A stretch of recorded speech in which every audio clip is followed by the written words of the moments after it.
اس نے میرا نام پکارا، اس نے مجھے پروفیسر نہیں میرا نام۔ اف خدایا! عباس اس کے لبوں سے ادا ہوتے اپنے نام کی تاب نہ لایا۔ بے ربطگی کے عالم میں بولا، اشارہ ہے بدھو، محبت کرتی ہے تجھ سے؟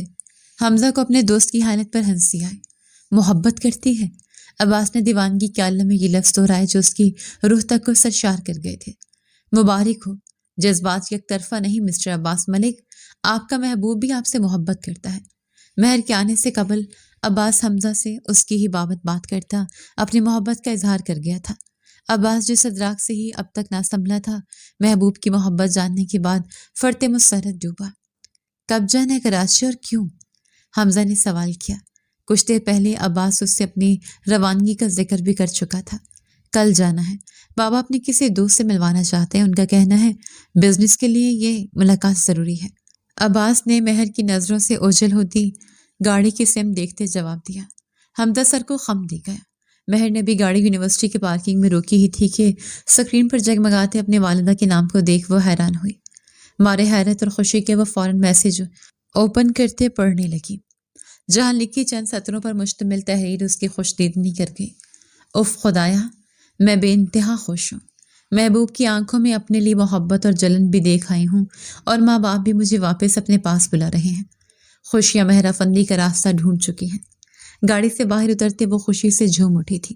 اس بات سے انجان کے غم اب تک اس کی راہ میں حائل تھے۔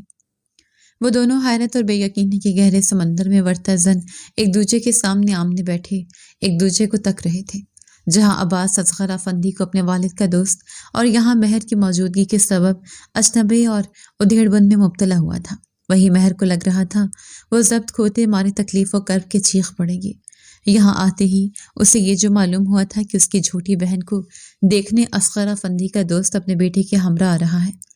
وہ دوست عباس کے والد اور لڑکا عباس نکلے گا، مہر سوچ بھی نہ سکتی تھی۔ نظریں جھکائے اپنے کانپتے ہاتھوں کو باہم رگڑتی وہ عباس سے مکمل اجنبیت برتتے عباس کی الجھن میں مزید اضافہ کر رہی تھی۔ پھر کیا خیال ہے ملک صاحب، کب ہم اس دوستی کو رشتہ داری میں بدل رہے ہیں؟ اصغر صاحب کا سوال جہاں عباس کو خوش و فہم کر گیا تھا، وہی مہر سے وہاں بیٹھنا دو بھر ہوا تھا۔ بس عباس نے دیکھ لیا وانیہ، اس کو جلد ہم عباس کے نام کے ساتھ منسوب کر دیں گے۔ عباس کی تمام خوش فہمی وانیہ نام پر صدمے میں بدلی۔ وہ آنکھیں حیرت سے پھاڑے اپنے ماں باپ کی جانب دیکھے گیا، جنہوں نے اس کی مرضی تو دور اسے آگاہ کرنا تک ضروری نہ سمجھا تھا۔ بابا! بے یقینی کے زمرے میں قید وہ محض یہی بول پایا۔ عباس گھر چل کر بات کریں گے بیٹا، اس بارے میں تب تک آپ وانیہ سے بات کریں، ہم بزنس کے بارے میں کچھ اہم پوائنٹ ڈسکس کر لیں۔ ملک صاحب کا لہجہ تنبیہ کردہ تھا۔ عباس کو کہتے وہ اپنی اہلیہ اور اصغر صاحب کے ہمراہ وہاں سے نکلتے لان کے سمت بڑھ گئے۔ اکا میں صرف 3 لوگ ٹھہرے، وانیہ، مہر اور عباس۔ میں کمرے میں جاتی ہوں، ایک ضروری کال کرنی ہے۔ مہر یکدم چھا جانے والی دبیز خاموشی سے گھبراتے اپنی جگہ سے اٹھتے ایکسکیوز کرتے اپنے کمرے کی جانب بڑھے۔ تو آپ کیا کرتے ہیں عباس؟ وانیہ جس کی پسندیدہ نگاہوں کا محور نہ جانے کتنی دیر سے عباس بن بیٹھا تھا، بات کا آغاز کر گئی۔ معذرت، میں ذرا یہ کال ریسیو کر لوں، ارجنٹ ہے۔ عباس جس کی توجہ اور حسیات کے تمام دھاگے مہر کی ذات میں الجھ گئے تھے، وانیہ سے معذرت کرتا اس سمت ہو لیا جہاں مہر گئی تھی۔ وانیہ کا چہرہ اہانت کے مارے دھواں دھواں ہوا۔ آپ ایسے کیسے اندر آ سکتے ہیں عباس؟ باہر جائے کوئی دیکھ لے گا تو قہر برپا ہو جائے گا۔ مہر مزید اپنے آنسوں پر بند نہیں باندھ پائی تھی۔ کمرے میں داخل ہوتے اس نے دروازہ بند کرنا چاہا کہ عباس کو سرس سے اندر داخل ہوتے دروازہ بند کرتے دیکھ وہ بول اٹھی، رو کیوں رہی ہو تم؟ وہ جس قدر خوف میں مبتلا تھا، عباس کا اطمینان اس قدر قابل دید تھا۔ آپ کو غرض نہیں ہونی چاہیے، جائیں باہر ابھی اور اسی وقت، آپ کی ہونے والی بیوی آپ کا انتظار کر رہی ہے۔ مہر کا لہجہ سرد ہوا۔ غلط، میں اپنی ہونے والی بیوی سے ہی محو گفتگو ہوں۔ عباس نے اس کا آنسوں سے تر سرخ چہرہ والہانہ نگاہوں سے تکتے جواب دیا۔ آپ ہوش میں نہیں ہیں عباس، آپ کا رشتہ وانیہ کے ساتھ طے ہوا ہے، میرے ساتھ نہیں۔ مہر بھونچکا سی گئی تھی اس کے جواب پر۔ میں بھی جا کر صاف انکار کر دوں گا اس رشتے سے۔ مجھے شادی اصغر افندی کی بیٹی سے کرنی ہے، لیکن بڑی بیٹی سے۔ درمیان میں حائل فاصلہ مٹاتے وہ مہر کے نزدیک آتا گمبھیرتا سے بولا۔ مہر کا دل اس کے لفظوں پر سر پر دوڑا تھا۔ آپ ایسا کچھ نہیں کریں گے۔ عباس کی بھوری آنکھوں میں سبز آنکھیں گاڑے اس نے اپنے لفظوں پر زور دیا۔ نہیں چاہتی تھی کہ پھر وہ قصوروار نہ ہوتے ہوئے بھی اپنے ماں باپ کی نظروں میں غلط ٹھہرے۔ اور کون روکے گا مجھے؟ میں جا کر انہیں بتاؤں گا کہ مہر افندی سے محبت کرتا ہوں اور مہر افندی مجھ سے۔ عباس کا لہجہ جتاتا ہوا تھا۔ مہر چند ثانیہ حیران رہی تھی، مقابل اس کے دل کے حالات سے واقف تھا، جبکہ اس کا اظہار محبت امرت کی مانند سماعتوں میں اترا تھا۔ میں آپ سے محبت نہیں کرتی، اگر کچھ ایسا ہے بھی تو وہ ایک یک طرفہ آپ کی طرف سے ہے۔ کچھ توقف کے بعد نظریں جھکائے سفید جھوٹ بولا تھا۔ اس کے ماں باپ اس رشتے سے خوش اسے کچھ پل کے لیے اپنی محبت اور توجہ بخش رہے تھے، وہ انہیں پھر سے خود سے دور نہیں ہونے دے سکتی تھی۔ جھوٹ، آنکھوں میں آنکھیں ڈال کر بولو، مان جاؤں گا۔ عباس اس کے انکار پر طیش میں مبتلا ہوا تھا۔ مہر کی تھوڑی جکڑیں اس کا جھکا چہرہ روبرو کرتے برہمی سے کہا، ضروری نہیں مسٹر عباس، میں جو کہہ چکی ہوں وہی سچ ہے، نہیں ہے مجھے آپ سے محبت۔ مہر کے روم روم میں اس کے لمس کی بدولت سنسناہٹ دوڑی۔ جھوٹ، پھر جھوٹ۔ مہر، ڈرتی ہو تم آنکھیں ملانے سے؟ جانتی جو آنکھیں ملاؤ گی تو یہ سبز نگینے تمام بھید کھول ڈالیں گے، یہ تو محبت کا چیخ چیخ کر اعتراف کریں گے۔ سچ تو یہ ہے کہ تم اپنی بہن کی خاطر اپنی محبت سے دستبرداری اختیار کر رہی ہو، اسے خوشیاں سونپتے، اپنا دل کچلتے اپنے دامن میں غم بھر رہی ہو۔ مہر، عباس کی گرفت اس کی ٹھوڑی پر سخت ہوئی۔ مہر سے اس کی بھرتی اس کا ہاتھ جھٹکتے رخ موڑ گئی۔ جو چاہے سمجھے عباس، نہ میں کوئی وضاحت دوں گی نہ عذر پیش کروں گی۔ اگر آپ کو لگتا ہے کہ میں اپنی بہن کی خاطر اس کی محبت سے دستبردار ہو رہی ہوں تو یوں ہی صحیح۔ مجھے نہیں چاہیے ایسی محبت جو مجھے میرے ماں باپ کی نظروں میں گرا دے۔ میں پہلے ہی ان کی بے رخی اور بیگانگی برداشت کرتے پل پل مری ہوں۔ عباس مزید برداشت کرنے کی متحمل نہیں۔ گناہ گار نہ ہوتے ہوئے بھی سزا کی حقدار نہیں بن سکتی میں عباس۔ مہر کے لہجے میں نمی شامل تھی، اس کا دل تکلیف کی شدت سے کرہ رہا تھا، نازک وجود لغزش کا شکار تھا۔ محبت سے دستبرداری آسان نہیں تھی، لیکن اس سے اس امتحان سے گزرنا ہی گزرنا تھا۔ تم ہوگی اس قدر مہان کہ اپنی محبت دوسروں کی خوشی کی خاطر قربان کر دو، مگر میں نہیں ہوں۔ محبت کرتا ہوں تم سے، تم نہ ملی تو قہر برپا کر دوں گا میں۔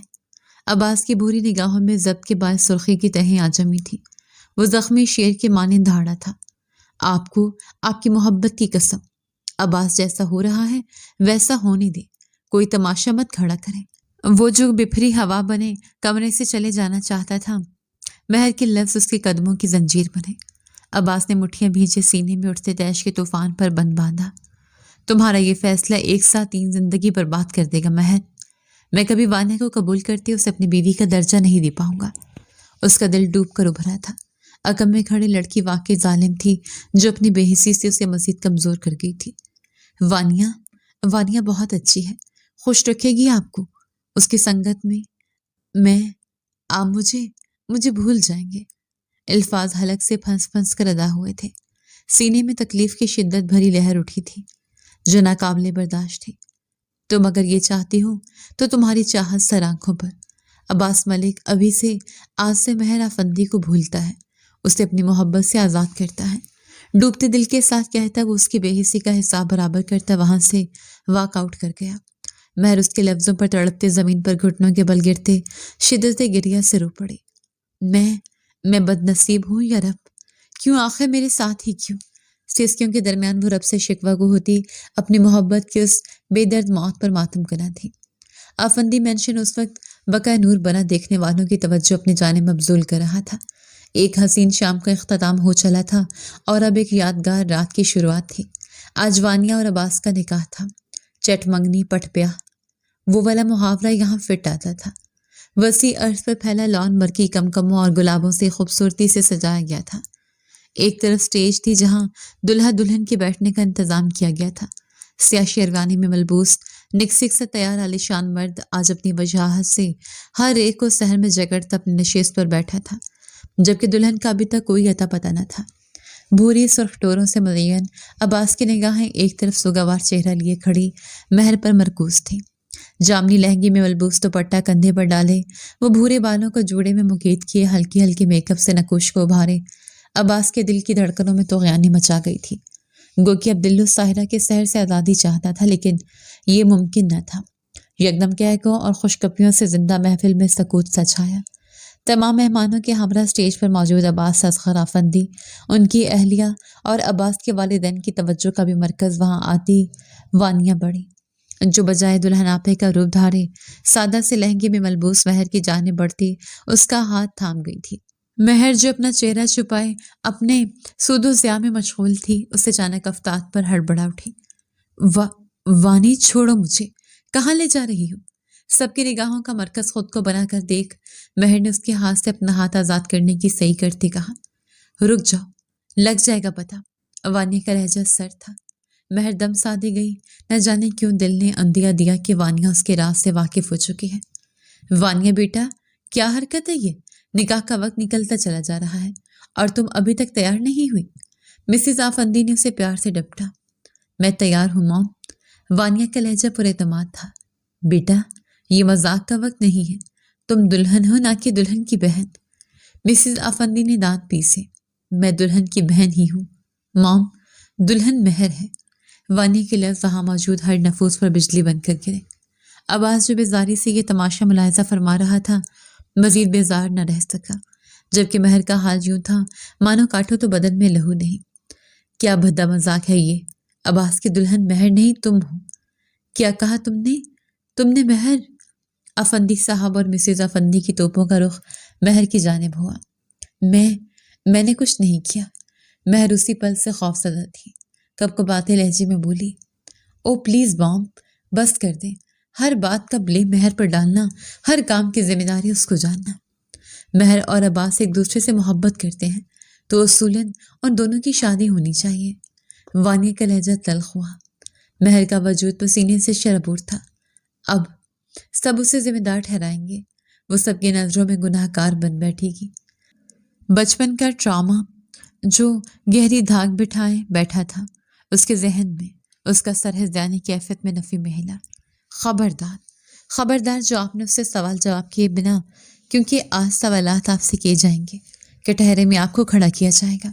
معاف کرنا مہر، میں اپنی زندگی اور خوشیوں میں مشغول تمہارے ساتھ نہ جانے کتنی ناانصافی کر چکی ہوں اور نہ جانے کتنی کرنے چلی تھی۔ کل جب تم کمرے میں روتے روتے سو چکی تھی، میں تب تمہارے کمرے میں آتے تمہارے بیڈ پر پڑی وہ ڈائری پڑھ چکی تھی جس میں تم نے اپنا ہر درد بیان کیا تھا۔ بچپن میں جب میں گری تب اگر میں 3 سال کی تھی تو مہر بھی فقط 5 سال کی معصوم بچی تھی۔ مام ڈیڈ، جس کی غلطی آپ نے اس کا گناہ بنا دیا۔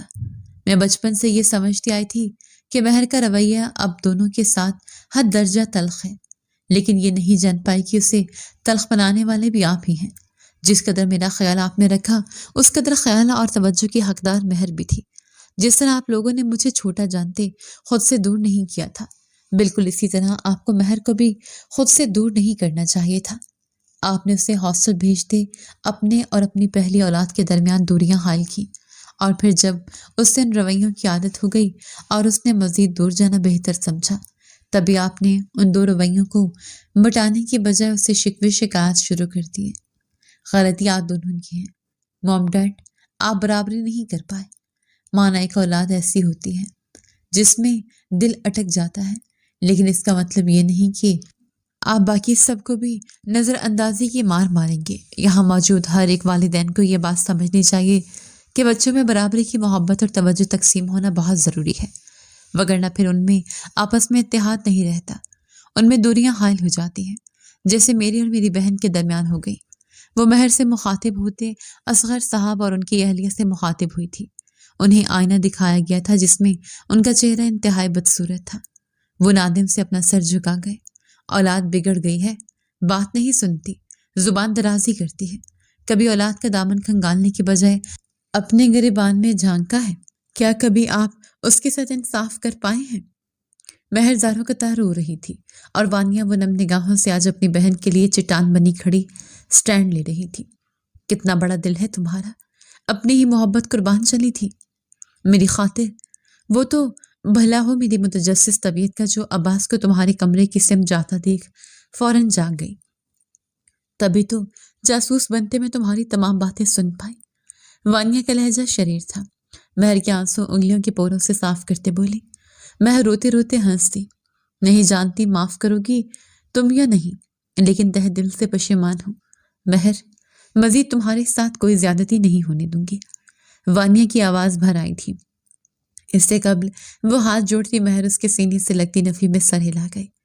بہن کو معاف کر دیا، کیا ہمیں بھی معافی ملے گی؟ کبھی کبھار والدین محض اپنے حقوق یاد رکھتے واقعی اپنے بچوں کے ساتھ ناانصافی کر جاتے ہیں بیٹا۔ نادم ہیں ہم اپنی غلطیوں پر، تہہ دل سے معافی کے طلبگار ہیں۔ اصغر صاحب کے نزدیک آتے محبت سے کہنے پر وہ فوراً ان کے گلے سے لگی، تمام رنجشیں بھول بیٹھی۔ اب نکاح کرنا ہے یا نہیں؟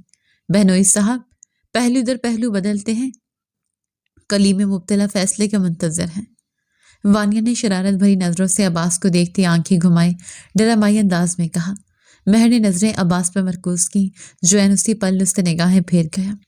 خفگی کا بھرپور اظہار کیا گیا تھا۔ ویسے مہر کوئی کہہ رہا تھا کہ تم نہ ملی تو قہر برپا کر دوں گا، اب دیکھو کیسے گھنا میسنا بنا بیٹھا ہے۔ وانیہ باز نہ آئی تھی۔ عباس نے دانت پیستے اسے خشمگین نگاہوں سے گھورا۔ مہر اب کی بار اپنا کہکا ضبط نہ کر پائی۔ اچھا چلو بس باقی شرارتیں بعد میں، بہن کو بٹھاؤ، وقت نکلا چلا جا رہا ہے نکاح کا۔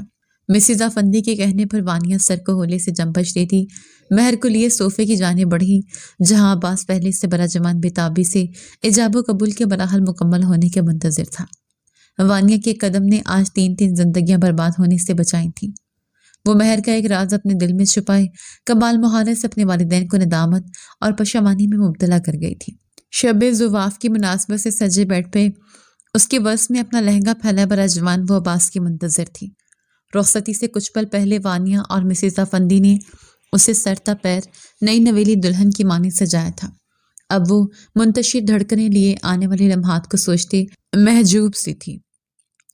کمرے کا دروازہ کھلنے اور پھر اپنے سمت بڑھتے قدموں کی دھمک محسوس کرتے مہر کو اپنا دل کانوں میں بجتا محسوس ہوا، لیکن پھر جب کئی ثانیے بعد بھی اسے بیڈ پر اپنے نزدیک عباس کی موجودگی نہ محسوس ہوئی، اسے اچنبھے نے آن گھیرا۔ شرم و حیا کو پرے رکھتے وہ گھوم کر اٹھ لٹ گئی اور اگلے ہی پل دھک سے رہ گئی۔ موصوف صوفے پر دراز اپنی آنکھوں پر بازو رکھے آرام فرما رہے تھے۔ مہر کا منہ حیرت کے مارے واہ ہوا۔ کچھ توقف یوں ہی بے یقینی کے زمرے میں قید رہنے کے بعد وہ دانت پیستے ہوئے اپنی جگہ سے اٹھتے اس تک آتے اس کا بازو جھنجھوڑ گئی۔ کیا ہے؟ عباس تو جیسے اسی پل کا منتظر تھا، پھاڑ کھانے والے انداز میں بولا۔ مہر اس کے یوں چیخنے پر دل پر ہاتھ رکھ کے پیچھے ہوئی۔ عباس نے اسے خون آشام نگاہوں سے دیکھا، لیکن اگلے ہی پل اس کی سبز آنکھوں میں آنسو دیکھ، اسے ہونٹ پر ہونٹ جمائے رونے کی تیاری پکڑتے دیکھ وہ حواس باختہ ہوا۔ کیا ہوا جانم؟ اس پر غصہ کرتے ناراضگی کا ارادہ دھرت کا دھرا رہ گیا۔ وہ تو اسے رونے کی تیاری پکڑتے دیکھ ہی پگھل گیا تھا۔ میری کمر اکڑ کر تختہ بن گئی آپ کا انتظار کرتے کرتے۔ ایک تو آپ نے دیر سے آئے اور پھر میرے پاس آنے کی بجائے مجھ سے محبت کے 2 بول بولنے، مجھے رونمائی کا تحفہ دینے کے بجائے یہاں اس صوفے پر آرام فرما رہے تھے، اور تو اور جب مجھے پوچھنے آئے تو مجھے جھاڑ دیا۔ وہ بھرائی آواز میں اسے اس کی شکایت لگاتی آخر میں رو پڑی۔ عباس کی سمجھ میں نہیں آیا اس کے انداز پر ہنسے یا پریشان ہو۔ میں تو مذاق کر رہا تھا، اس قدر رومانٹک شادی ہوئی ہے، ہماری سوچا تھوڑا سا اور مزہ شامل کیا جائے۔ عباس نے بہانہ گڑھا۔ یہ کوئی موقع مذاق کا؟ آنسو تھم سے گئے، تیش مٹایا۔ وہ تپتی نگاہوں سے اسے دیکھتی تڑخ کر بولی، نہیں۔ عباس نے فوراً سے نفی میں سر ہلایا۔ معافی مانگی آبا۔ مزید آنکھیں بڑی کرتے اسے ڈرانا چاہا۔ معاف کر دو جانم۔ عباس نے کمال تابیداری کا مظاہرہ کیا، ایک شرط پر، سینے پر ہاتھ باندھے احسان کر دینے والے انداز میں کہا۔ حکم۔ عباس نے پشت پر ہاتھ باندھتے سر تسلیم خم کیا۔ 1 ہفتے بعد جو میتھ کے پیپرز ہیں اس میں آنے والا ہر سوال مجھے بتائے گے۔ اب سمجھ آیا تھا محترمہ کہ یہ سب ڈرامے اس سبب تھے۔ عباس نے دانت پیسے۔ شرم کرو مہر، اس قدر نکمی بھی نہیں ہو تم۔ عباس نے اسے شرم دلانی چاہی۔ نکمی نہیں ہوں، لیکن جب شوہر پروفیسر ہو تو تھوڑا بہت فائدہ اٹھانے میں کوئی قباحت نہیں۔ منمناتے ہوئے اپنی ہی منطق پیش کی۔ بالکل، جس طرح حسین بیوی کا بھی فائدہ اٹھانے میں کوئی قباحت نہیں۔ وہ یکدم پٹری سے اترا تھا۔ سرخ جوڑے میں بور سجایا اس کے سامنے اس کی محبوبہ بیوی کے روپ میں کھڑی تھی۔ اس کے جوان جذباتوں میں تلاطم مچنا ہی تھا۔ ایک ہی جذب میں مہر کے نزدیک آتے اسے اپنی باہوں میں بھرتے، بیڈ پر گرتے وہ اس پر حاوی ہوتا، اس کا ہکا بکا چہرہ دیکھ ایک آنکھ فنگ کر گیا۔ شرم کریں، بیوی کا فائدہ اٹھائیں گے؟ مہر کا لہجہ تحریر زدہ تھا۔ شرم گئی تیل لینے۔ میں تو جی بھر کر اپنی بیوی کا فائدہ اٹھاؤں گا، مطلب محبت جتاؤں گا۔ اس کی آنکھوں میں تیش دیکھ کر وہ فوراً اپنے جملے کی تصحیح کرتا اس کے چہرے پر جھکتی اپنی محبت کے پھول کھلا گیا۔ رات دھیرے دھیرے سرکتی چلی گئی اور دونوں ایک دوسرے کا ساتھ پاتے مکمل ہو گئے۔